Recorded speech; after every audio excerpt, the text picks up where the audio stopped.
Médula ósea.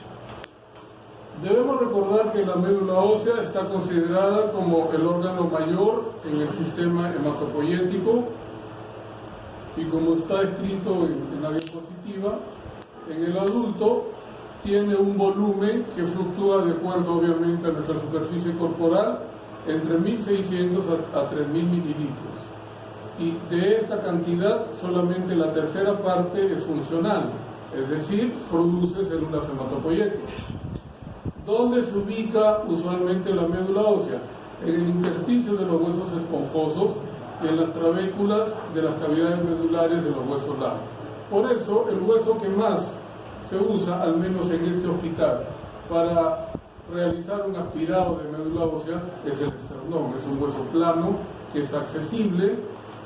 El procedimiento no debe durar más de 5 minutos. También se podría utilizar la espina ilíaca posterior superior, sea derecha o izquierda, pero es un poco más difícil porque termina más o menos en punta, ¿no? Entonces el que no tiene experiencia, en vez de entrar directamente así, entra así y está perforando la nalga del pobre paciente. Para biopsia, sí, definitivamente tenemos que utilizar esa zona. ¿Para qué sirve la médula ósea? La médula ósea sirve para procesar antígenos. ¿Por qué? Porque tiene leucocitos. Por lo tanto, participa también en la mediación de la inmunidad tanto humoral, los linfocitos B, y la inmunidad celular, los linfocitos T. Y lo más importante es que participa directamente en la producción de las células sanguíneas. Es el órgano mayor. También, a través de sus macrófagos, participa en el reconocimiento y eliminación de las células que ya cumplieron su ciclo vital. ¿Cómo se llama cuando la muerte celular es programada? Apoptosis, ¿no es cierto? No es lo mismo que hemólisis. La hemólisis es la muerte acelerada de una célula, porque tiene una patología o porque hay una patología en el organismo. La celularidad está relacionada con la edad.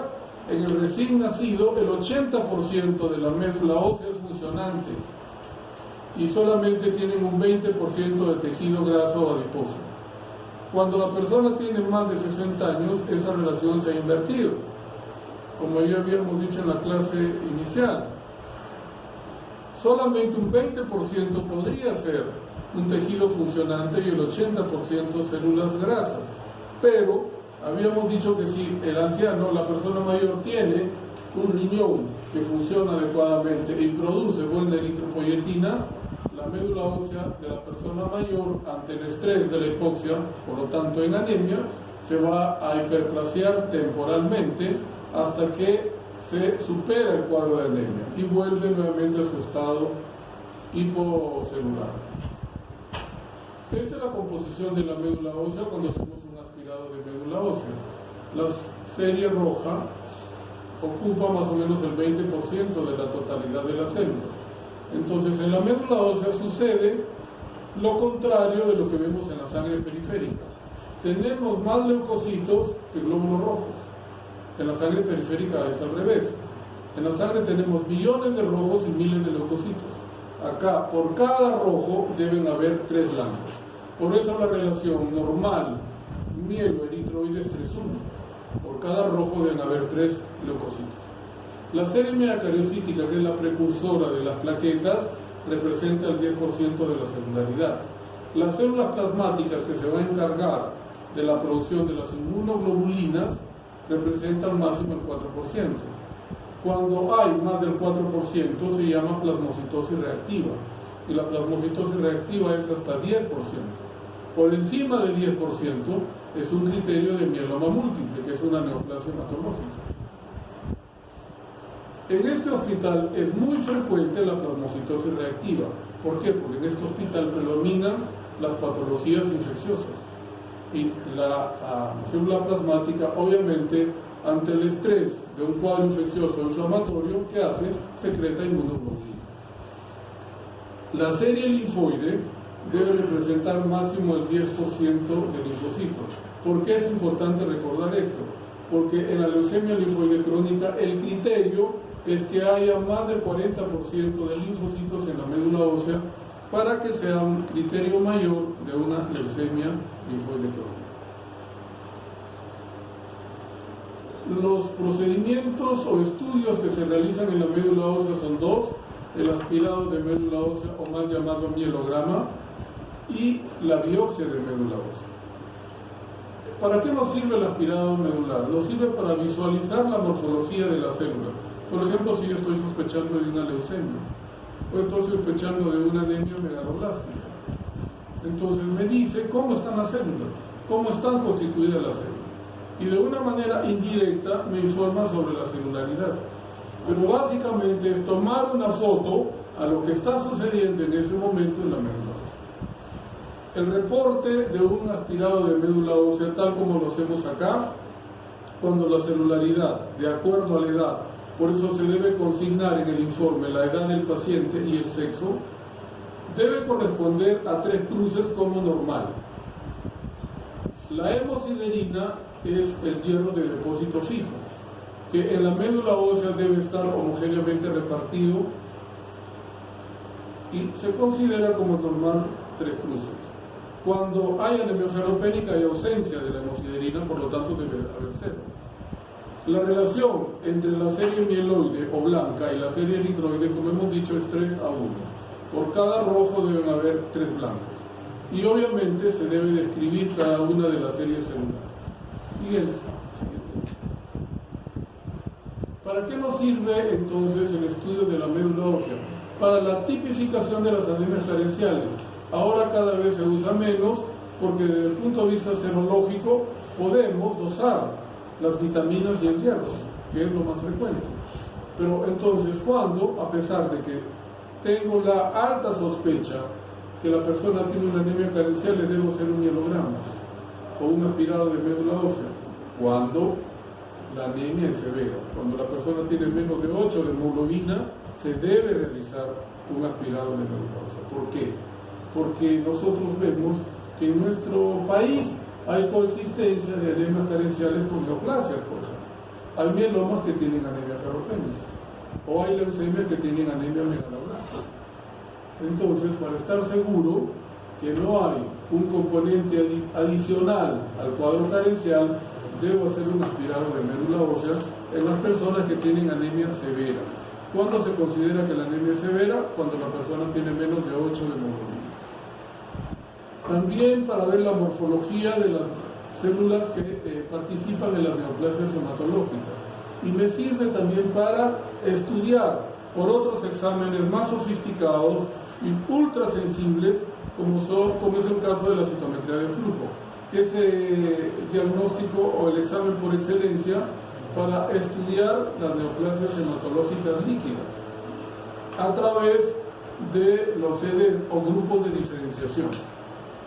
También me sirve para estudiar el cariotipo. El 50% más de las neoplasias hematológicas va con una alteración cromosómica adquirida. Y la biología molecular, que vendría a ser la consecuencia de la alteración en el cariotipo. La biología molecular es el oncogénese. Eso también se estudia a través de la sangre medular. También la puedo utilizar cuando sospecho de una mieloctisis. ¿Qué es una mieloctisis?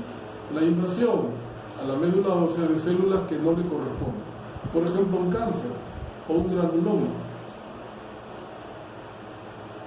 Y de hecho, que es lo que frecuentemente piden los médicos de medicina interna, el famoso mielocultivo. Ese es el hospital que más mielocultivos hace, sin ser necesario, porque ni siquiera les han hecho hemocultivo y ya están pidiendo mielocultivo.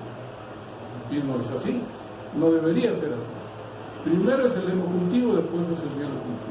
En cambio acá no tienen historia y ya te están pidiendo mielograma y mielocultivo.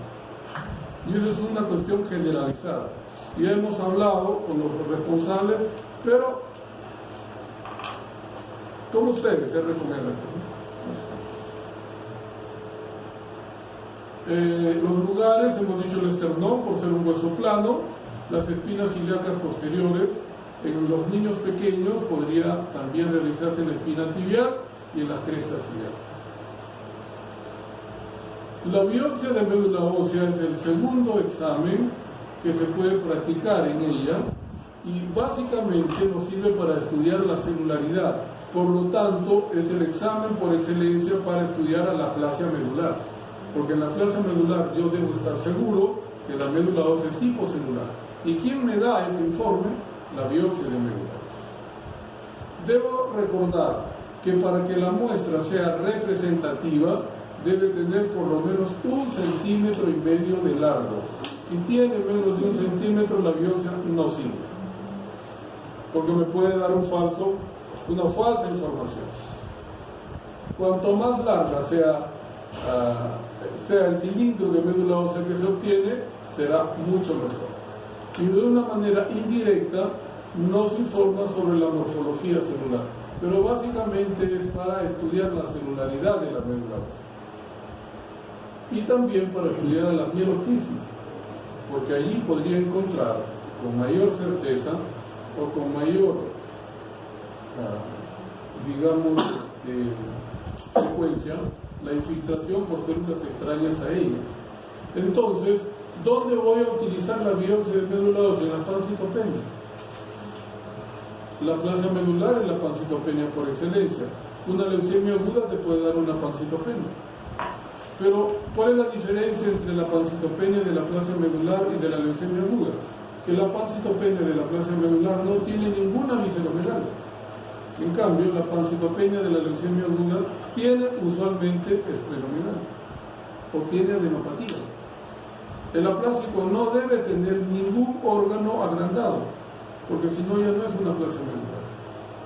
Para estudiar a las mieloptisis, que es la invasión de las células, sean malignas o sean granulomatosas hacia la médula ósea. Y para el estudio de las neoplasias hematológicas, más o menos entre 30 y 50% de las leucemias agudas vienen con pancitopenia. Entonces, al realizar el aspirado no se obtiene muestra. ¿Qué me toca hacer? Una biopsia de médula ósea. Y la información va a ser igual, pero a través de otro mecanismo, como vamos a ver un poquito más adelante. Entonces, ahí sí no leo qué dice, porque hay mucha luz, pues. Neoplasia hematológica, aspirado medular, y cuando no es suficiente el aspirado medular, la biopsia de médula ósea, ¿no? El estudio que me va a dar el aspirado medular para estudiar las neoplasias hematológicas, ya hemos dicho, la citometría de flujo, que es el examen más importante, el cariotipo y la biología molecular. Por ejemplo, esta es una citometría de flujo. Y ahora sí, me voy a tener que parar acá, porque si no, no veo.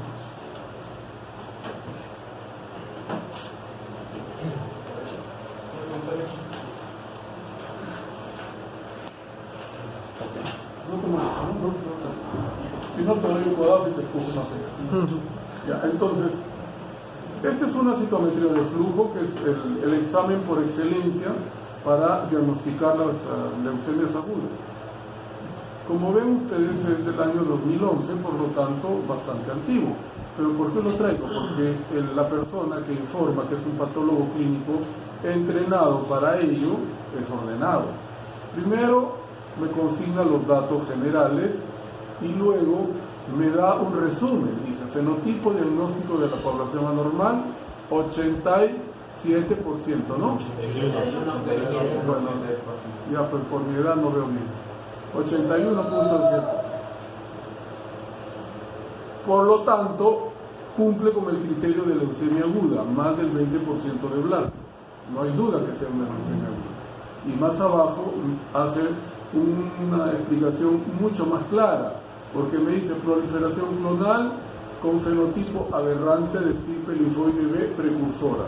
Al decirme B precursora me dice que es inmadura, que no son linfocitos maduros.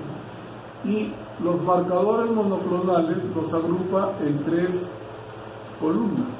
La columna de los precursores, la columna de los precursores de los marcadores mieloides, la columna de los marcadores linfoides.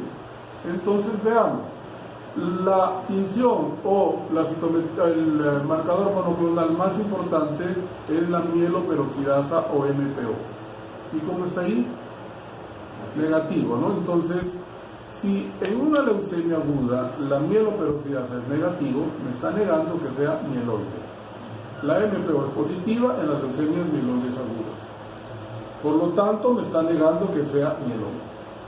Voy a los precursores. El TDT significa desoxitransferasa terminal y es positivo. Es un precursor linfoide y está positivo. Por lo tanto, me está asegurando que la neoplasia es linfoide. Me niega que sea mieloide, me asegura que sea linfoide. Por lo tanto, es una leucemia linfoide aguda, no hay duda. El CD34 es un marcador de célula madre, por lo tanto se puede presentar tanto en la leucemia linfoide aguda como en la leucemia mieloide aguda. Voy a los marcadores mieloides y todos son negativos. Voy a los marcadores linfoides y los marcadores linfoides más frecuentes son los B. Y de los B, los más frecuentes son 2 o 3. El 19, el 20 y el 10. 19 positivo, 20 positivo, 10 positivo. Por lo tanto, la leucemia linfoide aguda es de estirpe B. Todo eso me dio. Este examen cuesta 1.500 soles, ¿ah? No es que sea barato, pero está cubierto por el CIS. Entonces, si una persona tiene CIS, no tiene problema. El problema es para quien no tiene CIS y es pobre. Ese es el problema. Con toda esta información, él da una prestación diagnóstica en donde dice, hay aguas compatibles con un cuadro de leucemia o linfoma linfoblástico, después lo voy a explicar, de células B. ¿Por qué es B? B como si son inteligentes cuando quieren, ahí está. ¿Por qué es 19 y 20 positivo? Precursoras, ¿por qué? ¿Y qué más? ¿Por qué es TDT y qué más? Y CD34 son precursores. Y el 10 es el antígeno de la leucemia linfoide B común pura. Y acá está, 10 positivo, por eso dice estadio común puro. No es difícil. Siguiente. Siguiente.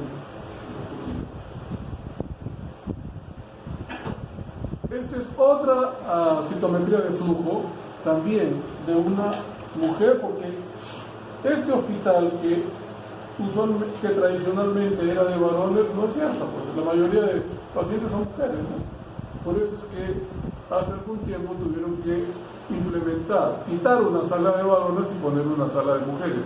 Santana antes era una sala de varones y la han convertido en una sala de mujeres, porque el 60 a 70% de pacientes que vienen al hospital son mujeres.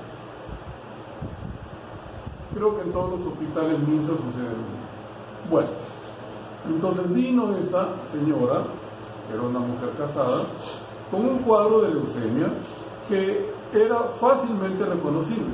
Entonces teníamos que hacerle también la citometría de flujo.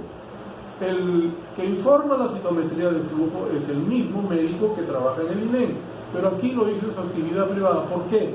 Porque el citómetro del INEN se había malogrado. Pero el CIS, a través de un informe especial, le cubrió el pago.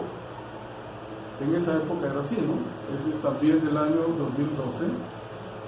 Por lo tanto, también es más o menos ordenado porque lo informa la misma persona, ¿no? Nos dice, en primer lugar, que la población aberrante es del 88%. Por lo tanto, no hay duda de que sea aguda, más del 20%. Voy a buscar la MPO y está acá. Cuando a la MPO no le ponen ningún marcador, no le ponen positivo o negativo, es que significa que es positivo. Busco el TDT, perdón, ese es negativo, perdón. Y busco el TDT y es positivo. Entonces me está negando que sea mieloide, me está afirmando que sea linfoide, ¿no? El CD34 en este caso es negativo, el marcador de célula madre no ha salido positivo. Ahora, voy a la columna de los marcadores mieloides y veo dos marcadores mieloides positivos, el 13 y el 15. Entonces me pregunto, ¿cómo una leucemia linfoide aguda puede expresar dos marcadores mieloides? Es posible. Y cuando eso se da, me dice que el pronóstico de la leucemia es pésimo. Entonces, cuando una leucemia linfoide aguda expresa marcadores mieloides siendo MPO negativo, es de pésimo pronóstico y debe ir a trasplante de médula ósea de manera casi inmediata cuando se consiga la inducción de la remisión. Ahora, voy a los marcadores linfoides y es positivo para el 19, el 10 y el 20. Por lo tanto, ¿qué estirpe es? ¿B o T? B. Y para los marcadores T, todos son negativos. Esta es la inmunoglobulina de la superficie de los linfocitos, ¿no? Que en este caso dice de negativo a positivo. ¿Qué me está diciendo? Que a pesar de que tiene gran cantidad de células linfoides inmaduras, tiene algunas que son maduras, porque la inmunoglobulina de superficie es característica del linfocito B maduro. Cuando dice negativo a positivo es que hay algunos que son negativos y otros que son positivos. Entonces al final es una leucemia linfoide aguda. Como dice acá, asociado a dos marcadores mieloides, y me lo está remarcando, me está diciendo, ojo, tu leucemia aguda tiene mal pronóstico. ¿Por qué? Primero porque ya es una persona mayor y el pronóstico bueno es hasta los 10 años. Segundo, porque tiene dos marcadores mieloides. Por lo tanto, ella debería trasplante de médula ósea, pero aquí no hay. La enviamos al INEM cuando estaba en remisión completa. ¿Qué hicieron en el INEM? Los del INEM son unos perros, disculpen, ¿no? Pero esa es la palabra. Porque ella estaba lista para trasplante, estaba con enfermedad residual mínima indetectable por la citometría de ella. Y le dicen, no señora, como usted está bien, vaya a su hospital, que le sigan dando quimioterapia y cuando recaiga, usted viene para acá. Entonces, ¿para qué voy a trasplantar a una persona que ha recaído? No tiene sentido. No tiene sentido. Entonces, ¿qué significa eso? Que en el Perú hay médicos de todo tipo. Médicos que quieren trabajar y médicos que no quieren trabajar. O sea, que son comprometidos con su profesión y que no. Es así.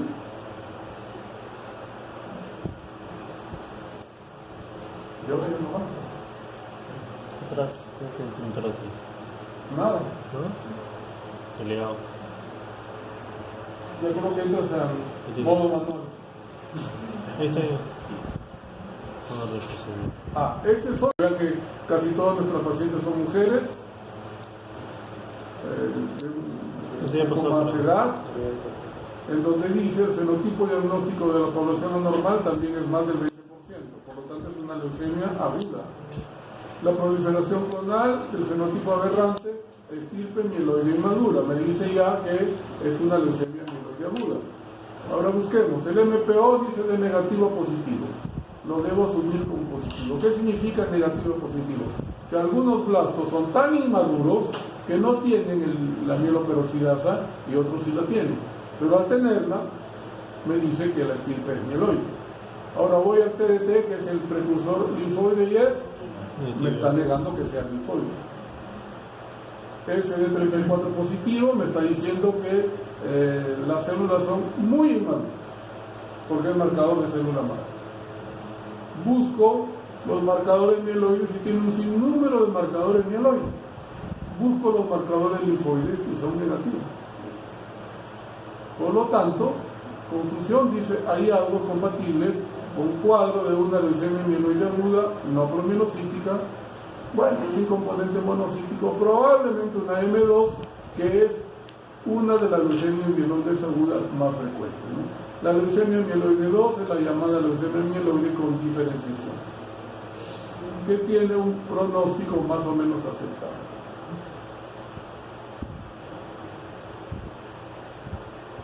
Este es un caso anecdótico porque se trata de una persona que viene de vacaciones a Perú porque vivía en el extranjero, trabajaba allí. Fujimori nos hizo pues a los peruanos migrantes, ¿no? Nos hizo salir en bandadas fuera del país en busca de una mejor situación económica. Entonces él vivía fuera de Perú y vino de vacaciones. En una reunión familiar se desmaya, lo traen a emergencia y en emergencia se le hace el diagnóstico de leucemia aguda. Era un sábado o una cosa así. Por lo tanto, no teníamos la posibilidad de hacerle una citometría de flujo neoplásica, porque neoplásicas te acepta solo hasta los días viernes. Sábado y domingo no te acepta. citometría de flujo. Ellos buscaron este instituto, bueno, al menos lo conozco, ¿no? Porque es un hematólogo. Y vean que ya no está ordenado como el otro, ¿no? Entonces por eso hay que buscar y no sé, a uno de los residentes se le ocurrió subrayar los marcadores. Entonces dice, se identifica población de tamaño pequeño con escasa granularidad en el 75%. Por lo tanto, me está diciendo que es una leucemia. ¿Qué expresa?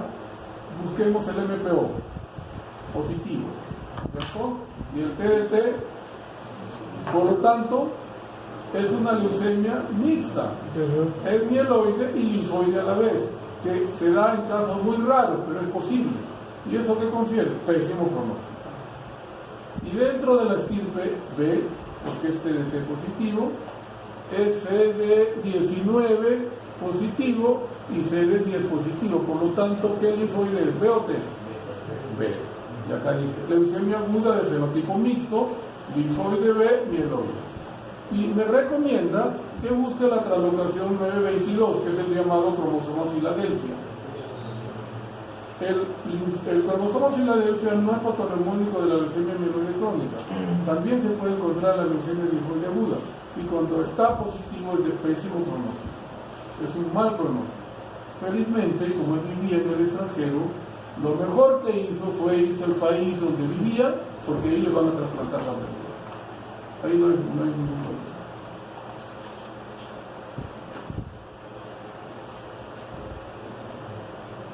Otro dato importante es que en la misma sangre medular se puede estudiar el cariotipo. Más del 50% de las neoplasias hematológicas van con alteración cromosómica. Y las alteraciones cromosómicas pueden ser cuantitativas, menor o mayor número de cromosomas, o alteraciones cualitativas, y eso se llaman translocaciones. Aquí tenemos a la translocación 15-17. Esta translocación 15-17 es característica de una leucemia en especial, que es la leucemia promielocítica o M3. Por lo tanto, estamos probando que hay una alteración cromosómica cualitativa, intercambio de material genético entre dos cromosomas. Pero eso me obliga a buscar el oncogen. El oncogen que origina esta translocación, en el caso de la leucemia M3 o promielocítica, es el oncogen, perdón, ¿tu cabeza? No, Eso, ok. Es el oncogen de la leucemia promielocítica llamado RARA. Y está acá. Entonces, estoy cumpliendo con todo lo que me pide la Organización Mundial de la Salud en Lima, Perú, para el diagnóstico seguro y certero de una leucemia aguda. Estoy llegando hasta el origen de la enfermedad, que es el oncogen. Y este oncogen tengo que desaparecerlo, por eso tengo que encontrarlo.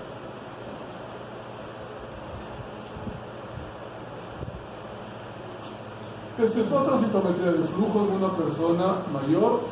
Por favor, si me pasas, creo que tengo que ponerla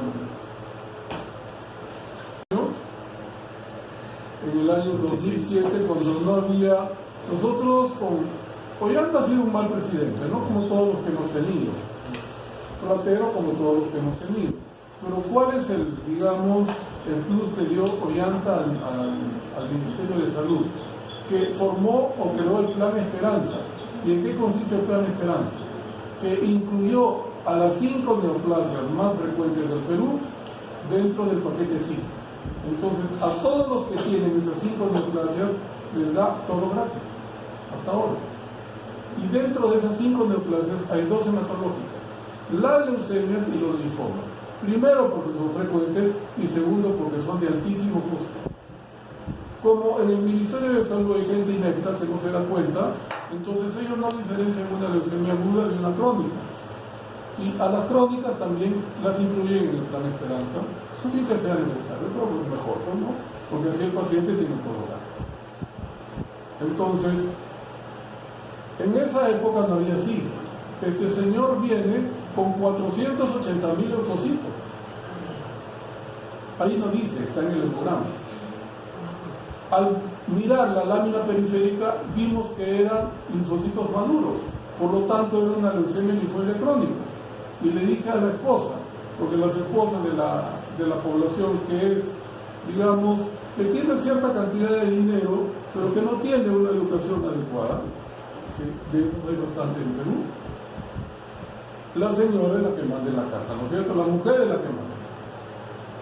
Entonces, yo digo, señora, su esposo necesita que se le haga un estudio que están haciendo en la clásica, cuesta 1.600 soles. No se preocupe, doctor, mañana usted tiene los 1.600 soles. Yo no, usted porque los va a pagar allá. Nosotros le damos la sangre y ella la dejó. Entonces, también me pone acá un resumen, ¿no? Dice, fenotipo diagnóstico de la población mayoritaria, casi 80%, pero me aclara, proliferación clonal con fenotipo aberrante, estirpe linfoide B periférica, madura. Por lo tanto, no es una leucemia aguda, es una leucemia crónica. Y ya no está ordenado como el otro porque los marcadores pues van a ser de la leucemia linfoide crónica, el 98% son B. Entonces, más bien tiene que demostrarme que es madura. ¿Y cómo me demuestra que es madura? Con la inmunoglobulina de superficie y con las cadenas de las inmunoglobulinas, puede ser capa blanda, porque me está diciendo que está formando inmunoglobulina. Entonces, primero debo demostrar que es una LLC y el 98% son B. Por lo tanto, ¿qué marcadores debo buscar? Para B. 19 positivo, 20 positivo. Y el 10 dice que es negativo, que bueno, es para el origen común, ¿no? Pero el 19 y el 20 son positivos. Además me está marcando la inmunoglobulina de superficie. Me está diciendo que la célula es B y madura. Y me está dando positivo para las cadenas lambda, es decir, está formando inmunoglobulina, es un linfocito maduro, neoplásico pero maduro. ¿Qué pasa en la LLC? Que la médula ósea produce gran cantidad de células maduras y no tiene la capacidad, así como los jóvenes, ¿no? Que no tienen la capacidad de regular su comportamiento. En el caso de la leucemia es igual. La médula ósea tiene un comportamiento y dice, hasta aquí produce células y hasta aquí frena la producción. En cambio, en una leucemia se pierde ese control. Y por eso en la leucemia linfoide crónica hay leucocitosis con linfocitosis, porque la médula ósea ha perdido la capacidad de regular la producción de los linfocitos. Entonces, dice, ¿hay algo compatible con un desorden linfoproliferativo crónico de estirpe B? Probablemente una LLCB.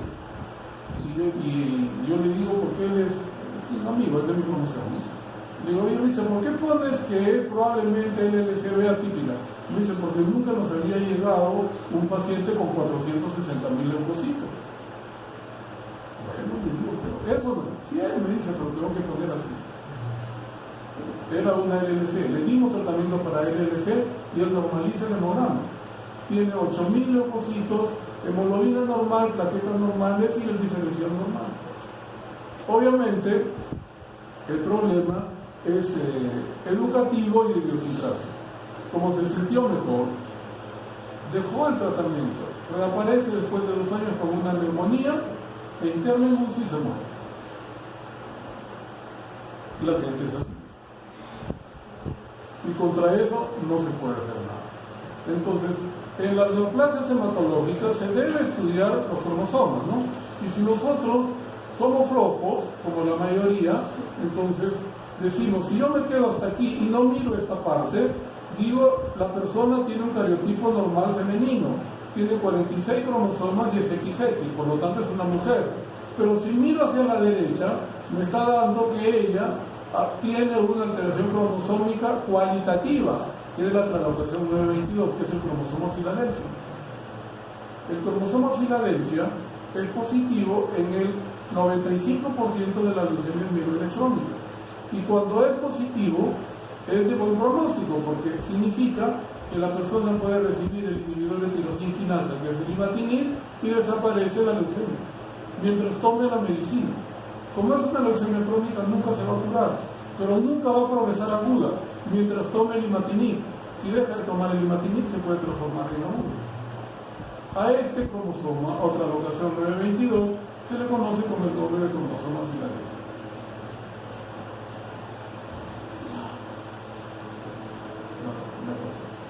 Mis dedos son muy grandes. Acá. Entonces,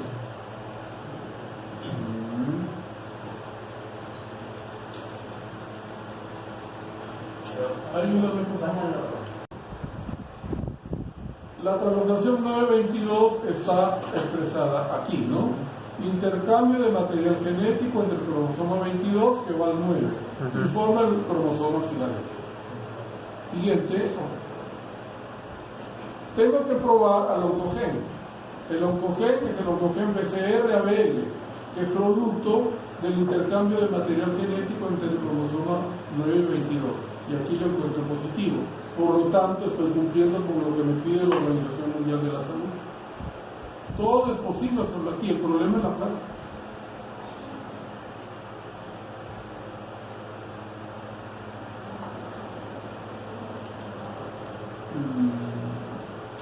Esta es una citometría de flujo que se está utilizando desde hace algunos años también para los mielomas múltiples. Los mielomas múltiples son también neoplasias hematológicas, por lo tanto son clonales. Y para probar la clonalidad del mieloma múltiple no me queda otra que hacer citometría de flujo. ¿Cuáles son los marcadores que debo buscar en el mieloma múltiple? Dos: el CD38 y el CD138. Si son positivos, me dice que la célula es plasmática y es neoplásica. Y ahí está positivo. Luego puedo encontrar las cadenas kappa y lambda, que son pues expresión de las inmunoglobulinas, inclusive la beta-2 microglobulina. La beta-2 microglobulina es una proteína producida por los linfocitos B. Cuando está muy alta es de mal pronóstico. Entonces, a los mielomas múltiples también ahora les tengo que hacer citometría de flujo, porque me piden el criterio más importante para el diagnóstico de mieloma múltiple es que las células plasmáticas sean más del 10%, pero clonales. ¿Quién me da la clonalidad de las células? La citometría de flujo. ¿Puedes darle un pocacho que está ahí? Obligado. Fenotipo compatible con neoplasias de células plasmáticas de tipo mieloma múltiple. Miren ustedes, con esta cantidad tan baja, menos del 1%, es posible hacer el diagnóstico de mieloma múltiple. ¿Por qué? Porque me expresa la clonalidad de las células. A pesar de que en la tirada de médula ósea debe ser más del 10%.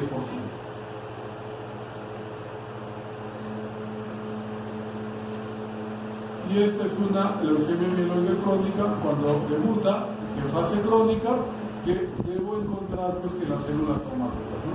También se puede hacer una citometría de flujo en la leucemia mieloide crónica, pero ahora se ha visto por conveniente no hacerlo, porque la médula ósea muestra lo mismo que se ve en la sangre periférica. Entonces, todos estudian la sangre periférica para hacer el diagnóstico de la leucemia mieloide crónica en fase crónica. La leucemia mieloide crónica tiene tres fases: crónica, aceleración y transformación a leucemia aguda. Con el imatinib se quedan en la fase crónica, no progresan hacia la fase aguda.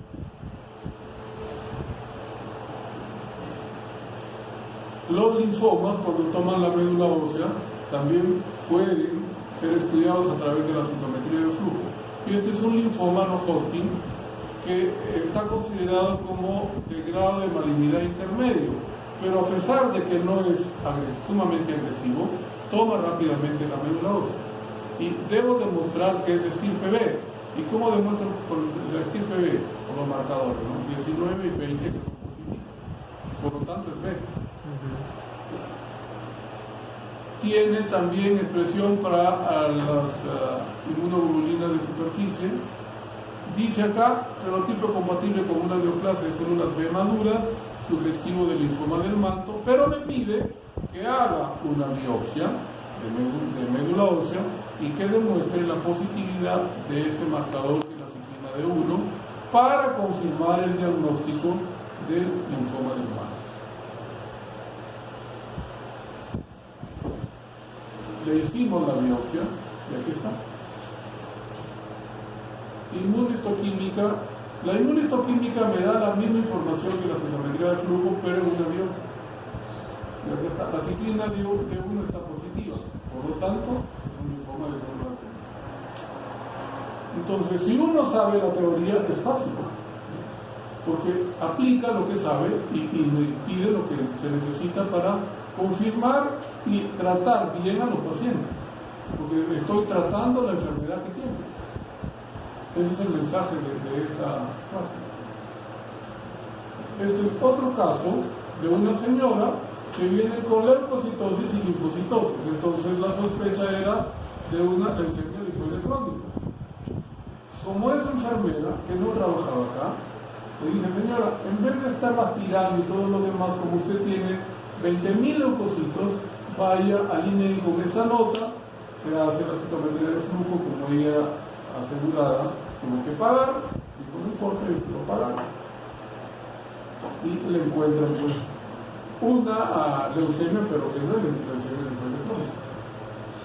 Son linfocitos, pero dice acá, fenotipo compatible con una neoplasia linfoproliferativa de células T. Entonces debe tener marcadores que tienen un solo dígito, como el 3, el 4, el 5. Estos son marcadores del linaje linfoide T. Y dice sugestivo del síndrome de Sézary, que es la fase leucémica del linfoma cutáneo, pero no se descarta una leucemia de células T del adulto, que está ligada al HTLV1 y 2, que es un virus.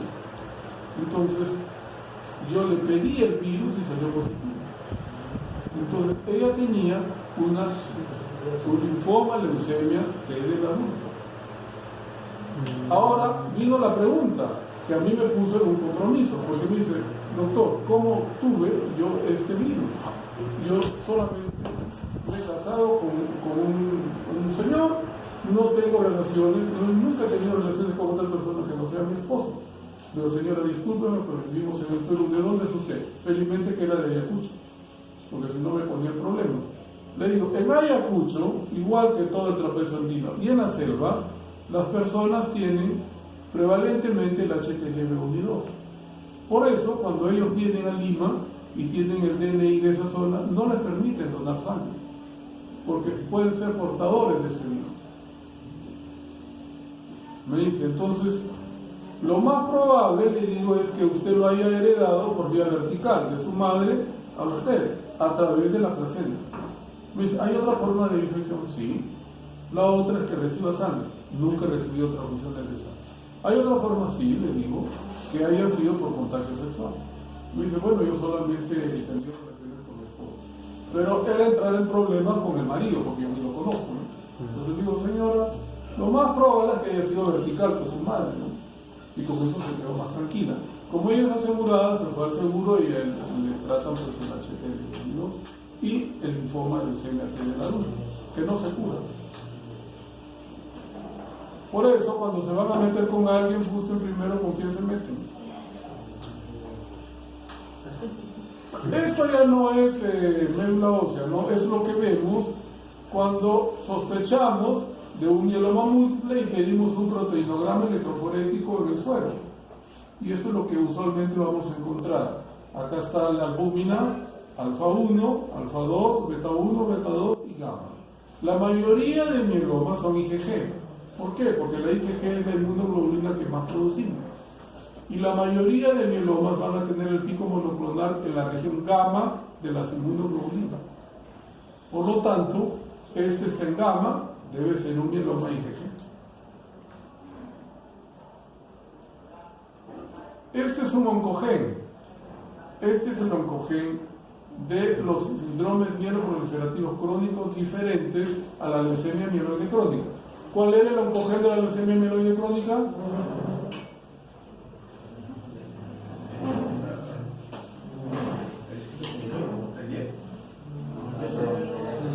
El PSRABL, que se llama cromosoma Filadelfia, ¿ok? Ese es el oncogen.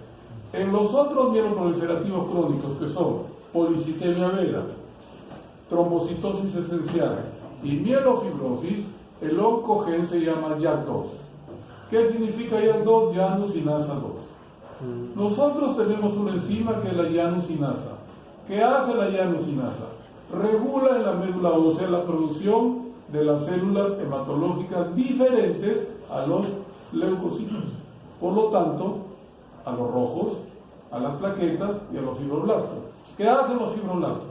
Los fibroblastos van a conformar el tejido de sostén de la médula ósea. Van a dar ese tejido como enmadejado donde se van a apoyar las células, porque si no, ¿dónde van a apoyarse las células? Y cuando ese ya muta y cambia un aminoácido por otro, y aquí está clarísimo, en la posición 617 de la llanusinasa debe estar la valina, y en vez de valina se pone la fenilalanina. Hay un cambio de un aminoácido por otro, por eso se llama YAC2, y el YAC2 es un YAC neoplásico. ¿Qué hace? Impide a la médula ósea regular la producción de estas células, y por eso es que aparece la policitemia vera, la trombocitosis esencial y la mielocitosis. Entonces, probado que el YAC2 está positivo. Ahora sí vamos a ver las diapositivas cuando hacemos el aspirado de médula ósea y la biopsia. Lo primero que tenemos que hacer cuando hacemos un aspirado de médula ósea es teñir la médula ósea con un colorante especial para ver los depósitos de hierro. Estas son las espículas que parecen un panal de abeja. ¿Y qué se ve? Que este panal de abeja que pasa esto es lo normal. El panal de abejas debe estar lleno de este color, entre verde o color turquesa. Esto es la hemosiderina o depósito fijo de hierro, que está en este caso normal. Si a nosotros nos hacen un aspirado de médula ósea y no tenemos anemia, nos deben encontrar esta coloración. Y eso me dice que la hemosiderina está normal. Entonces, acá, ¿qué está pasando? Que no hay ese color. Por lo tanto, la hemosiderina no está disminuida, está ausente. Por lo tanto, por definición, ¿qué anemia es? Es una anemia ferropénica.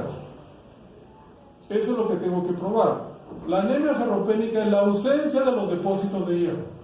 Y el depósito de hierro más sensible es la hemosiderina, que está en la médula. Entonces, acá hemos visto o estamos viendo que la hemosiderina está mucho más cargada porque toma un color más intenso, que es el color turquesa. Obviamente no he aspirado a una persona normal para mostrarles a ustedes la hemosiderina. ¿A quién lo he hecho? A una anemia megaloblástica. En la anemia megaloblástica no se gasta el hierro, porque la célula se forma y se destruye. Entonces el hierro se va depositando, y más bien se va acumulando. Por lo tanto, es un hierro incrementado, que se puede ver en la anemia megaloblástica. O también en la hemocromatosis. ¿Qué es la hemocromatosis? El acúmulo de hierro. Por ejemplo, las personas que tienen anemias hemolíticas que son hereditarias, como las talasemias o la anemia drepanocítica. Se destruyen los glóbulos rojos y ese hierro que se libera producto de la destrucción va a los órganos de reserva, como es la médula ósea. Entonces van a tener hemocromatosis y ellos van a tener falla en los órganos por el acúmulo de hierro que no deja funcionar bien a los órganos. Entonces esto es un hierro incrementado. Esta es una médula ósea a menor aumento de un paciente que tiene una anemia. Vean ustedes que por acción de la eritropoyetina, la médula ósea es hipercelular. Y estos son los espacios de grasa. A pesar de que es una persona mayor, la médula ósea es hipercelular, producto de la producción en exceso de la eritropoyetina. Y esto es lo que vemos en la anemia megaloblástica, que fue motivo de la clase, ¿no? El megaloblasto, primero que es una célula de estirpe eritroide roja grande, en donde la célula está representada casi toda por núcleo, tiene un citoplasma muy escaso, que parece trazado como un plumón, pero lo más característico es que el núcleo tiene espacios claros, y eso se llama paracromatina. es la detención en la maduración de la serie eritroide. Y en la serie mieloide está la presencia de los bastones gigantes, que es la detención en la maduración de la serie mieloide. Aquí estoy mostrando megaloblastos y bastones gigantes. Por lo tanto, es una anemia megaloblástica.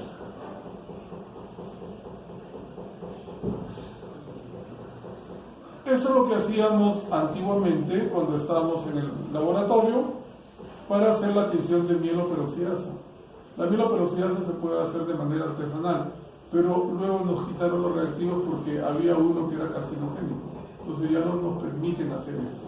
Y tenemos que enviarlo pues al INEM con la citometría de flujo, que obviamente es mejor y no hay ningún problema en relación a toxicidad. Este es un neutrófilo que ha tomado la mieloperoxidasa, porque el neutrófilo tiene gránulos de mieloperoxidasa y estos son los blastos. La tinción de mieloperoxidasa en una leucemia debo buscarla en los blastos. Si el blasto es negativo, me dice que la estirpe de la leucemia es mieloide o linfoide. Si es MPO negativo, linfoide. Entonces estamos frente a una leucemia linfoide aguda. En cambio, este es un neutrófilo y el neutrófilo per se, porque es una célula madura, debe ser positivo para la mieloperoxidasa, pero no es un blasto. La positividad de la tinción, cuando la hacía de manera artesanal, la debo buscar en el citoplasma de los blastos. Entonces, esta es una mieloperoxidasa positiva, por lo tanto, la estirpe de la leucemia es mieloide. Debo buscarla, repito, en el citoplasma de los blastos, no en el citoplasma de las células maduras.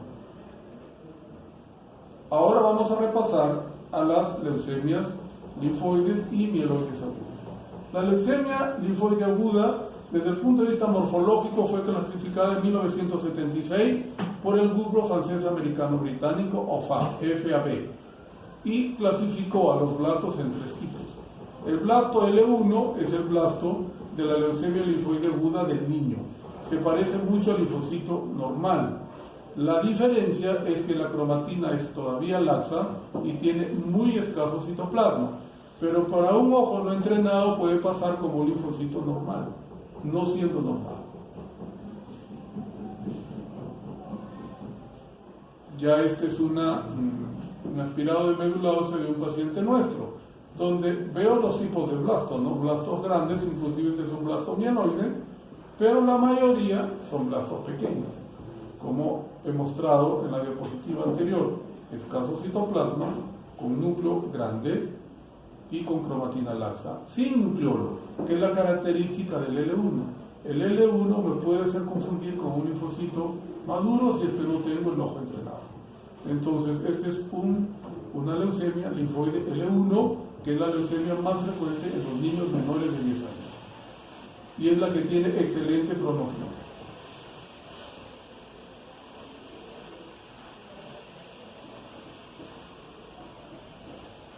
El blasto L2 es una célula más grande, con un núcleo grande, con cromatina laxa, con nucleolo, un citoplasma más abundante, que va del color gris al color celeste.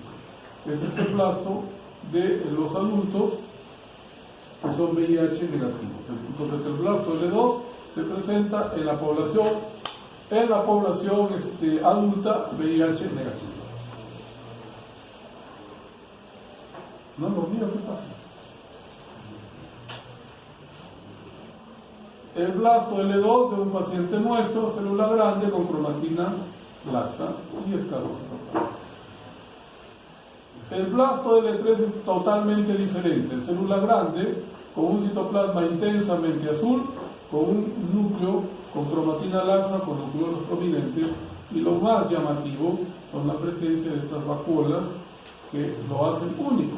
Este es el blasto L3 o blasto tipo Burkitt, que se presenta en la leucemia también tipo 3 o Burkitt y en el linfoma de Burkitt, que es un linfoma no Hodgkin de alto grado de malignidad.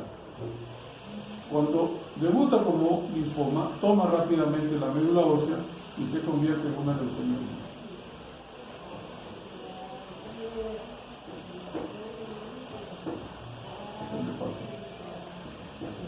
este es ya de un paciente nuestro, en donde vemos pues el mismo tipo de blasto, ¿no? Núcleo grande con cromatina laxa, citoplasma intensamente azul, con vacuolas, en un paciente VIH positivo. Cuando me encuentro con esto en el microscopio y estoy en un hemograma, debo tener, por lo menos me llama la atención, porque el hemograma debe ser diferenciado. ¿Qué significa diferenciado? Igual que el mielograma, que las células que predominan son los segmentados. Y aquí no hay ningún segmentado, todas las células se parecen. Por lo tanto, no hay diferenciación. Debo pensar que es una leucemia aguda. Esto se me filtró, pero es la célula que encuentro en el linfoma leucemia arterial adulto. Se llama linfocito en flor, porque el núcleo tiene las características de los pétalos de una flor. Es lo que se le encontró a la señora que fue enfermera y se le diagnosticó a través de la citometría de flujo esa enfermedad. Cuando le miramos el fotil de sangre periférica, porque sinceramente no lo habíamos visto, encontramos este tipo de células. Linfocito en flor.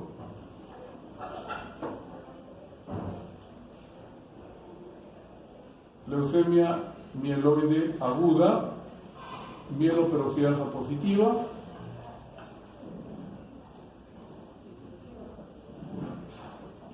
La leucemia M1 se llama leucemia mieloide sin diferenciación. Todas las células se parecen, acompañando a la infiltración del más del 20% de blastos. No veo otro tipo de célula. Con las justas veo un glóbulo rojo nuclear. Entonces la M1 se llama leucemia mieloide sin diferenciación. En cambio, la M2 se llama leucemia mieloide 1 con diferenciación. Estos son los blastos mieloides y acompañándolos se encuentra un segmentado, un glóbulo rojo, una célula plasmática, un mielocito, y esto es un metamielocito. El metamielocito empieza a presentar una hendidura a nivel de su núcleo hasta que se convierte en bastón y luego en segmentado. Entonces la M1 se diferencia de la M2 porque la M2 tiene más del 20% de blastos mieloides, pero presenta diferenciación. ¿Qué significa diferenciación?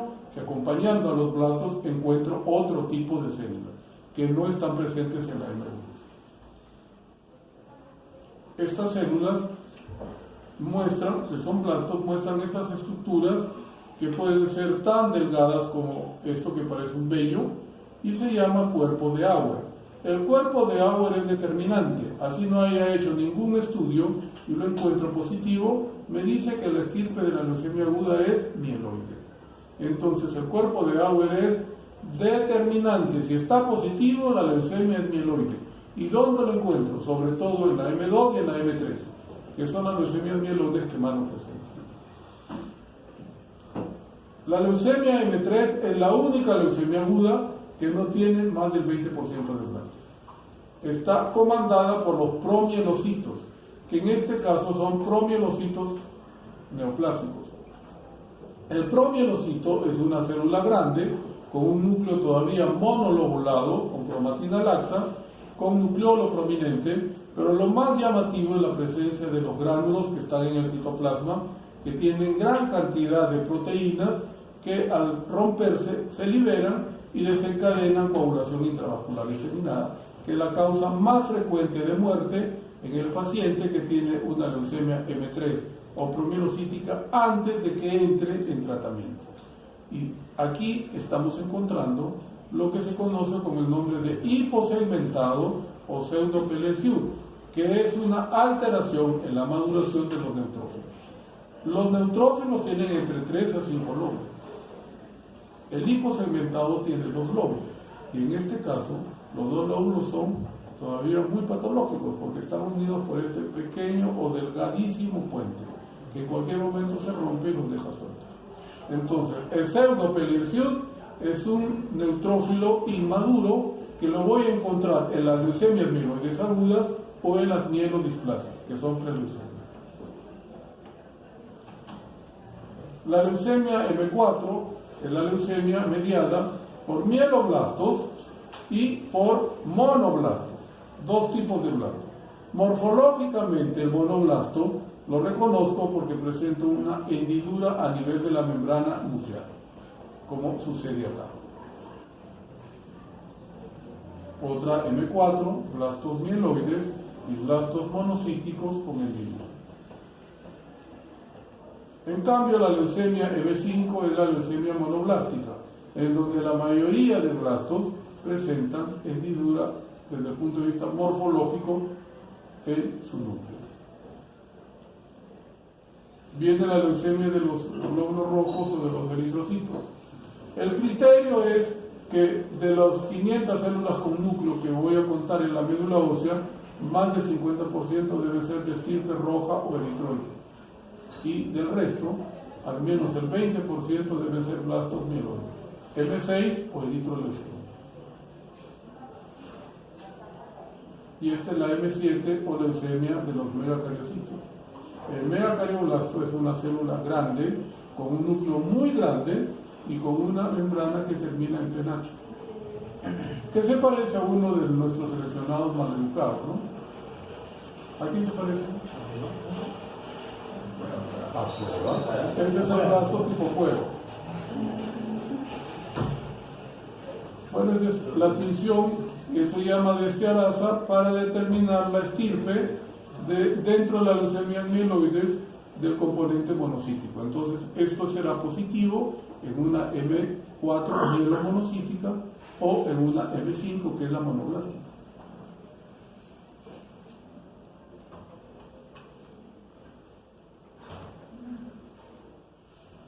Me llama la atención que también en el frotí de sangre periférica no hay diferenciación porque no hay segmentado. Todas las células se parecen.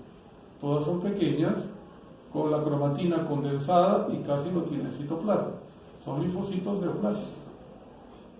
Entonces estoy frente a una leucemia linfoide crónica. Esto es lo que voy a ver en una LLC. No hay diferenciación, todos los linfocitos son maduros. ¿Qué ha pasado? Que la persona adquirió también una alteración cromosómica y la más frecuente, la trisomía del cromosoma 12, que hace que la médula ósea pierda la capacidad de regular la producción de los linfocitos. Cuando hay más de 40% de linfocitos en la médula ósea, estoy frente a un criterio mayor de leucemia linfoide crónica.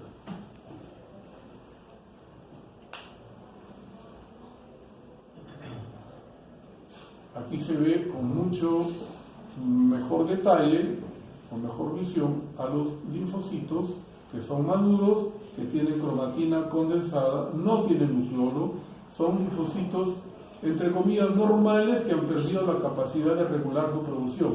Entonces estoy frente a una LLC, o leucemia linfoide crónica. La médula ósea, como hemos dicho, para cumplir con el criterio, debe tener más del 40% de linfocitos a nivel del aspirado de médula ósea.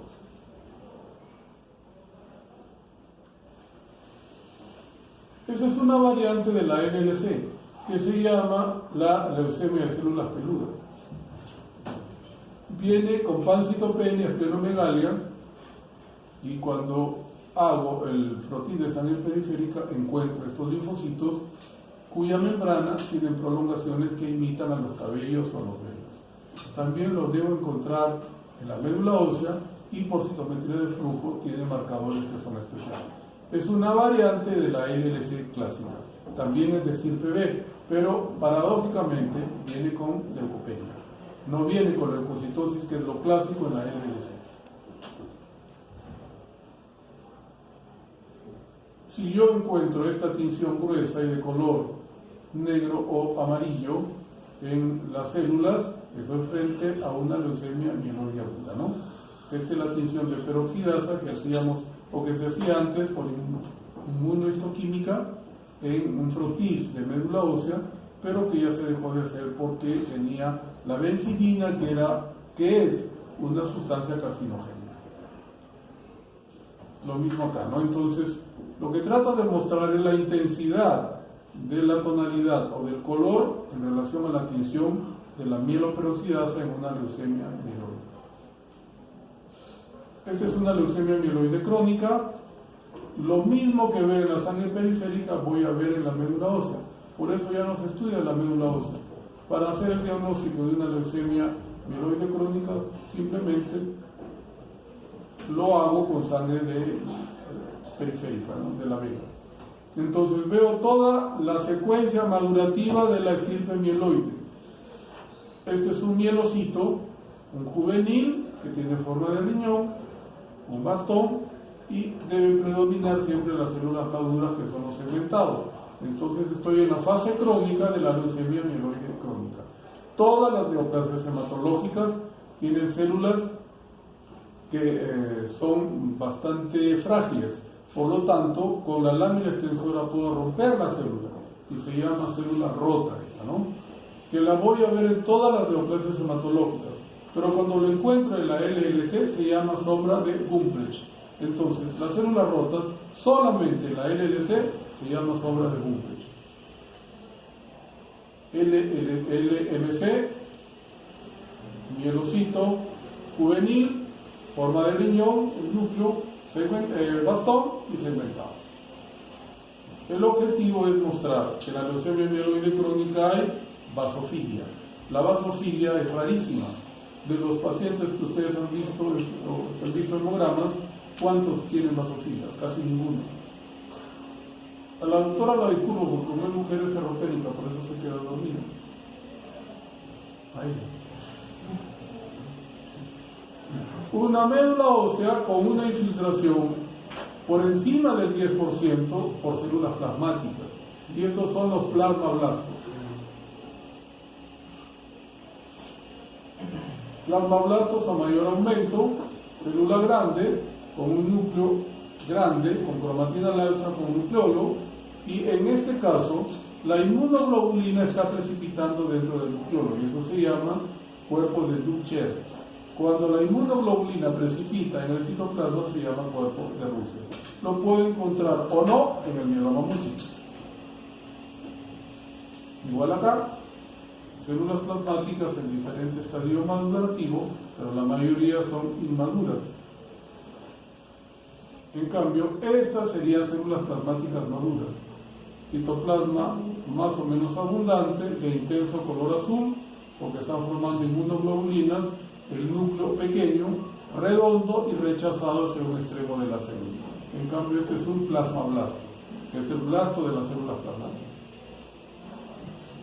Y este es un mieloma múltiple con gran cantidad de células plasmáticas, obviamente se cumple con el más del 10% de células plasmáticas neoplásicas. Esta es una célula plasmática atípica con 2 núcleos, a veces pueden tener más de 2 núcleos, como esta que tiene 5 núcleos. Todas las neoplasias hematológicas son de alto recambio celular y por eso durante la extensión del frotil de médula ósea puedo encontrar células que están en mitosis porque están duplicando. Células plasmáticas en diferentes estadios madurativos y este es un promielocito maduro. Vean la diferencia con el promielocito neoplásico. Tiene una armonía. El núcleo es grande, los gránulos son abundantes, pero tienen un orden, no como el otro. Y esta es una médula ósea. Cuando en el mieloma no obtengo sangre, puedo recurrir a la biopsia de médula ósea y voy a encontrar más del 10% de células plasmáticas que me da el criterio de mieloma múltiple, pero debo probarlo con inmunistoquímica porque es biopsia, ya no con citometría de flujo. Y estos son los cuerpos de Auer que les mostré anteriormente, pero aquí son abundantes y muy grandes. Pueden atravesar toda la célula y salir inclusive de la célula rompiendo la membrana celular. Siguiente.